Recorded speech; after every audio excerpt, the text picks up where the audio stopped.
Southeast Senate Caucus has strongly condemned the reported attempt by Edo State Governor Monday Okpebholo to restrict Labour Party presidential candidate Peter Obi's movement during a visit to the state. In a statement by Senator Naya Abaribe, the caucus described the move as unconstitutional and a dangerous threat to Nigeria's unity and democratic values. Abaribe argued that no governor has the authority to bar any Nigerian citizen from moving freely within the country, warning that such actions amount to executive lawlessness. He called Governor Okpebholo's conduct a threat to life and an affront to the 1999 Constitution, which guarantees freedom of movement and association. The caucus urged federal authorities to step in and ensure Obi's safety, stressing that political differences must not be used as a pretext to erode democratic freedoms. Nigeria belongs to all of us, Abaribe declared, warning that allowing such illegal acts to go unchecked could undermine the nation's fragile unity. Honorable Kingsley Akumefule. Yes. What is your take on this? It's very simple. Abaribe knows that he's also wrong with what he's saying. You see, politicians can be saying another thing, but their mind is saying another thing. The governor, Okpebholo, did not stop Obi from entering Edo State. He only warned that if you are coming to my state, due to the caliber of person that you are, the governor should be notified. The governor of every state is the chief security of that state. Now, if the governor is not aware that you are entering into his state, and unfortunately anything happens to you, the governor will be blamed. And so, if you don't put him in the know, and you enter his state without his knowledge, and there was no security provided to protect you, and anything happens to you, who would you ask? You would have said that the governor had failed. And so the governor at no time said Obi should not come to Edo State. He only said that entering the state without his knowledge, taking to the kind of person he is, a former governor of a state, a former candidate of a party, who contested a former presidential kind of a party, who may also likely clinch any party's ticket, maybe a Labour ticket. So he is a high-profile Nigerian. For him to have entered surreptitiously into a state, surreptitiously into a state, it doesn't matter your pronunciation. I am not correcting your pronunciation. You did. I am repeating what you said. Yeah, surreptitiously. Really? If a governor is not aware you are entering his state as a high-profile Nigerian, was he not surreptitious? And again, let me also say this eye service, with due respect to Mr. Peter Obi, is becoming too much. Nigerians will not vote you for your eye service. Last time we saw you carrying plate of rice, giving to people in an occasion. You have not served people in your house rice before. Now you came to you snap it, people who saw it. Few days ago, politicians, people were holding a meeting in your state. 6 persons were shot dead. You've not gone there to sympathize and empathize with those persons, but you are coming to Edo State, another state, where you want to show. Again, you are coming to a government-owned institution to do such kind of thing. Yes, you donated 10 million. 15 million. 10 million. 15 million. 10 million is what you donated. So you donated 10 million to an institution. What will 10 million do? Let us say it is coming from a widow's mite. Are you supposed to go to a public institution in a state without the knowledge of the governor? And when people say the truth, people like Abaribe will begin to look for criticism. Abaribe, please, with due respect, we know you politicians.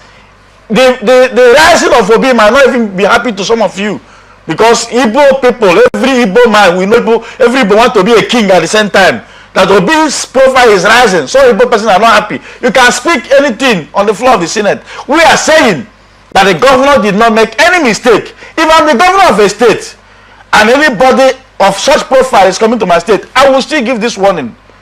Now, Honorable Kingsley Akumefule, when I allowed you to really exhaust your thoughts. Now, when Okpebholo, Governor Okpebholo was speaking with regards to Peter Obi's visit. Yes. Now, one would say he did not make allusion to his status with regards to being a high-profile politician. He did not make allusion. He may not have said so, but that's what his intentions. Hold on. You are not in his heart to know his intentions. So please hold on. He did not make that allusion. In fact, he made mockery of his person. A man will say he no get shish. Where he get 15 million, where he they give. Now, he is making that threat, or he made that statement with regards to the fact that Peter will be visited, and a man who said he doesn't have shish now has 15 million to give. And as a result of that visit, I think he said 2 or 3 people died. As a result of that, he linked the death of 2 persons. Stampede. I think That was a stampede. he linked it to the visit of Peter Obi, and he told him that he's not welcome in the state, and if he's coming and without his knowledge, that he cannot guarantee his security. That was the language he used. Now, in the follow-up of that statement, Edo State APC chairman Jarrett Tenebe held a press conference to further support what the governor said. Sure. And he gave his reasons as he hates Obi. And that the people of Edo State hate Obi as well. And I am trying to understand how you are supporting what the governor said in the manner the governor said it, that is causing so much backlash. And the only reason you can give as an opposition or as a ruling party in the state and as the state chairman that the governor belongs to is to come out and say the reason why you people are backing the governor up is because you as the party chairman hates Obi and Edo State hates Obi. So at this point, it is not about whether Obi is high profile or not. So you cannot claim that the intention or the motive behind that statement is from a place of love and from a place of genuine concern from Obi. Let me answer you very clearly. Go ahead, please. When the governor made his statement, the governor never said that he hates Obi. Did he say so? He never said so. And so, if a chairman of a state, if a party who has his own right and can say whatever I want to say without anybody stopping him, say that he hates Obi, it is his personal right. I can hate you, and if I'm a good man, I won't hide it. I will say it openly that I hate you. There's no law saying I shouldn't hate anybody because I'm an individual. It could be that there's something I have against you that will make me hate you. But the governor who is sitting in the office of the governor of a state did not say he hates Obi. He is only saying that Obi, who has always said he doesn't have money, it is not today we have been hearing Obi that he said he doesn't have money. And in a lot of things that has happened in his state, he never showed up. And today he want to come to Edo to give 10 million or 15 million. That is eye service. And the governor said, you don't need to come into the state with the guise of eye service when you know. The governor did not say that. I am saying so now because you said the governor said. I said the governor said that Obi should have informed him before that's not what the governor said. That's not what the governor said as well. I am paraphrasing. I must not say the way the governor said it. It's a paraphrase. If you want to quote, when you want to quote, you must not say exactly what the man said. If you don't want to quote, place it as a reported speech. In the word quote, what is important is that you got the points and you said the man who said that. That is quoting. You say it verbatim. No quote is called verbatim. Now there's no quote anywhere. I'm a scholar. In quoting the governor, you're imputing things. Let me say this. You are imputing things. When you want to quote somebody, to give him a soft language. Hold on, Laurentia. When you want to quote somebody, you must not say word to word when what the person said. You can pick the words he said in your own words, but you pick all his words. Can you not impute what but you put his name, you quoted him. Even in our scholarly, you do that. Can you not impute? No, I didn't say anything contrary to what he said. The only thing, even you repeated here, that the governor said that he said he doesn't have money, but he is coming here to give 15 million. Now, what you said? When you were speaking, you said that the governor said that he doesn't have money and he cannot take care of the crisis. The No. things in I said so. Not the governor. I said if he cannot take care of even the needy in his own state, and he's coming to Edo State to give 15 million, and if the governor has said so that he's giving 15 million naira in the state when he has always said he doesn't have money, then the governor is right. That's what I said. It is not in the place of who? Of the governor to say what? To determine how a man spends his income. But it is the place of the governor to determine the security of lives and properties of those who come into the state, those who live in the state. When you are saying that, you know, and trying to make a defense from the governor, it beats me hollow. No, you don't. The governor, in the first instance, that statement makes me question the intelligence of the speaker. When there are a lot of things you can use in critiquing someone, but saying that someone came to a state, your state that you're governing, and is donating 15 million to the progress of the state. Who are the people benefiting? First and foremost, Lawrence. Hold on. Now you're saying that a man who does not have shishi has 50 million to give. Really irrelevant at that point in time. My concern is the threat that if Obi enters this state, I cannot guarantee his security. If he enters without telling me, I cannot guarantee security. There is a way that statement could have been presented. It will make a lot of sense. However, the backlash is coming from the intent and the motive and the manner in which that statement was made. And it has passed the message that this is a clear threat. And the governor, has also further said that he has said what he said and he's not taking it back. And he's insisting on what he has said. Now, the problem is not whether Obi is high profile, Obi should. But then we should also understand that Obi, as a first of all, is a Nigerian. I do not see a lot of former governors who or House of Rep members or senators as it were, who want to go anywhere and they need to take permission and all of that. Now, is Okpebholo also saying that Obaseki will have to seek security clearance to enter the state? Is he also saying that when the FCT minister entered Bayelsa State after Oyediri said that the rally should not hold it, he's not welcome to the state. He did not go. There was a rally that held much later. He didn't go. Are you trying to tell me that politicians, anytime they move into another state, they seek a security clearance? Let me tell you this. See, if I want to go to Owerena, Imo State, or Aba, Abia State, or even Bini, Edo State, nobody knows me. I'm not important as the caliber of person like Peter Obi. Now, if a House of Rep member want to enter Edo State who is not from Edo State, he doesn't need Peter Obi's clearance to get to Edo State, except if he doesn't need Okpebholo's clearance. Okpebholo's clearance, except he's coming for any program in the state that regards to the state government, or do anything that regards to the state government, that he can do that. For the person of Peter Obi is a high-profile Nigerian. Whether the governor openly says so or not, the way you say things. And House of Rep members are not high. They like when I say high-profile, it means that there are profile persons. There are high-profile persons.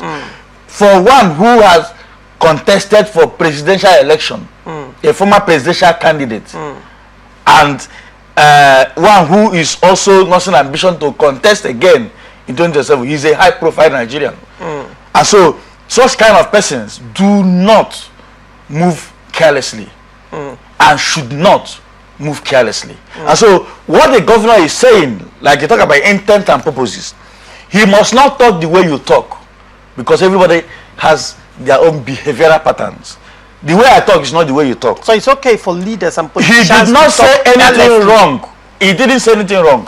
He's the sitting governor of a state and chief executive officer of that state. Empowers him to talk carelessly. He didn't talk carelessly. Okay. I didn't see anything careless. What he meant, remember when Esenwoye was governor of this state? The sitting president, as at that time, Muhammadu Buhari, has wanted to come to Rivers State, and he told him that he will not guarantee his security. Did Buhari come here?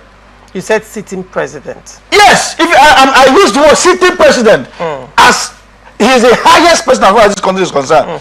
Coming to a state, and the governor said he would not guarantee his security. Did he come? Last time I checked, Peter Obi does not hold any public office right now. Does Peter Obi must not hold a public office, but his profile as a presidential candidate, and he might also be clinching ticket of his party, Labour Party, for 2027. So he's high profile. Remember the controversy in the country today. If anything happens to Peter Obi, God forbid, in Edo State, they will say it was because of politics, and that governor deliberately refused to provide security. Well, wouldn't that be concretized going by the statement of the APC state chairman? APC state chairman is not a governor. It's a personal statement. Well, it's personal statement. He might have his own personal skirmishes with he called a press conference and had members of the party backing him up and nodding their head as he was making that statement. And he also, he also in that statement said that Edo people hate Obi.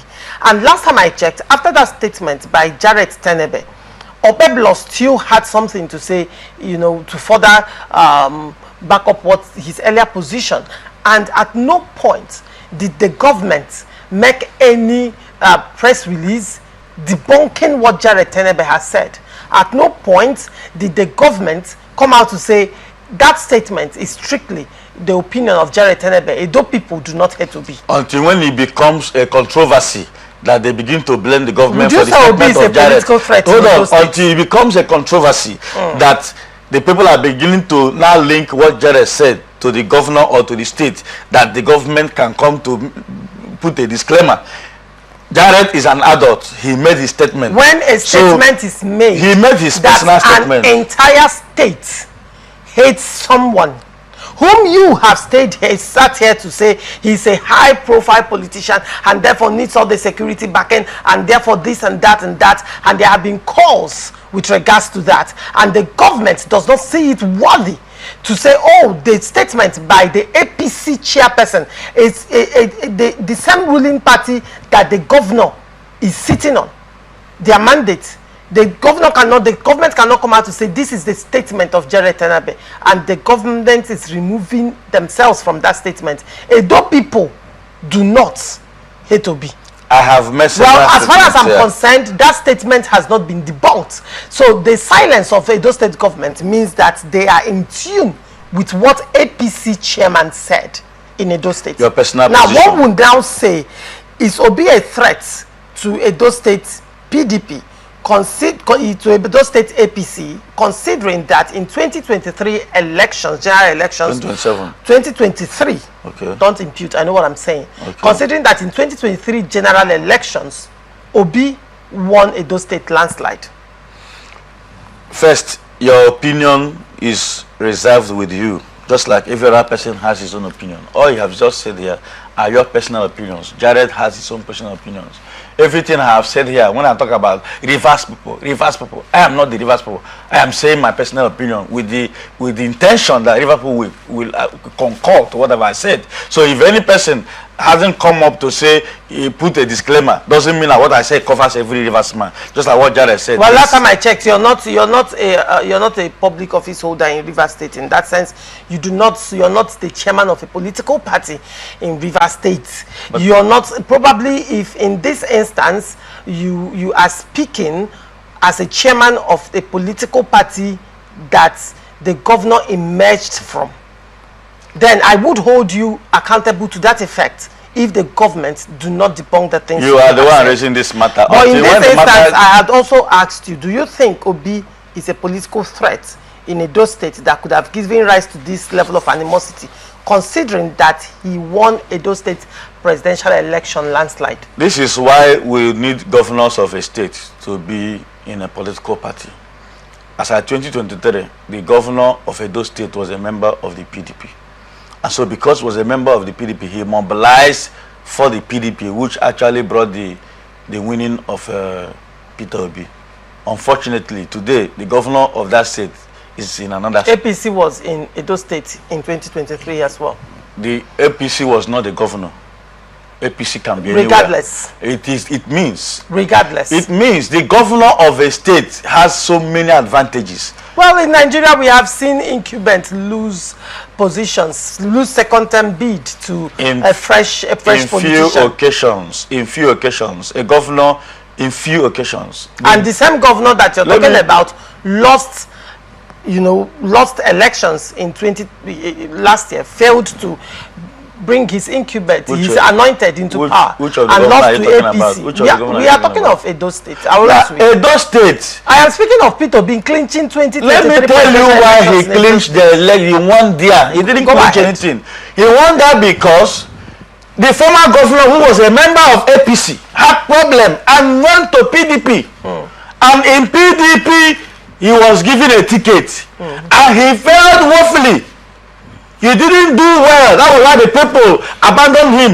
As at the time he was a governor, he mobilized without eating. Like Amechi claimed that they do right the result, or he didn't write. People, because he was governor, people will always go to where there is something.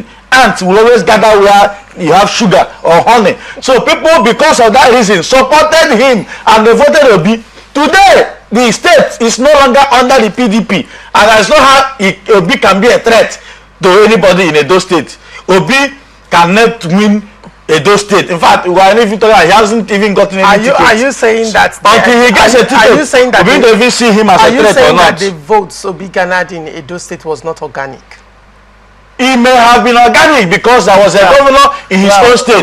Today, that governor is no longer there. So the organism or the organic, whatever I call it, it has changed. That's how politics is. So he's now in another domicile in another party, the All Progressive Congress. And if you go to Edo today, 90% of those who are following the former governor are all run away because of the good thing this current governor is doing. Everybody is supporting him. That's where the honey is now. So because of where the honey is, the vote will change to swing to APC.